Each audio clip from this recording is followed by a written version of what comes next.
નમસ્કાર દર્શક મિત્રો, સાવરકુંડલાની રફતારમાં આપનું સ્વાગત છે। ભાવનગર જિલ્લાના સિહોર ખાતેથી એક સમાચાર મળી રહ્યા છે કે સિહોરમાં ભારે વરસાદથી એક કાચું મકાન ધરાશયી થઈ ગયું હતું અને તેમાં રહેલા પરિવારનો આબાદ બચાવ થયો હતો। સિહોરની અંદર સતત વરસી રહેલા અનરાધાર વરસાદને કારણે જૂના સિહોર વિસ્તારમાં મોટી દુર્ઘટના ટળી હતી। અહીં રહેતા નટુભાઈ ઝીણાભાઈ પરમારના કાચા મકાનની દિવાલ અચાનક ધરાશયી થઈ ગઈ હતી અને સદનસીબે ઘરમાં હાજર પરિવારના સભ્યોનો આબાદ રીતે બચાવ થયો હતો, પરંતુ મકાન પડી જતાં આ ગરીબ પરિવાર આશરા વિહોણો બન્યો હતો।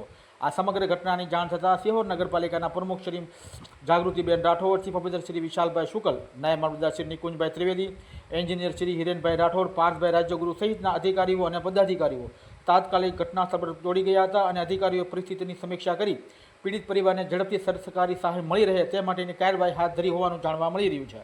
Bureau report, Savarkundla રફતાર, 17 Metar, Sihor.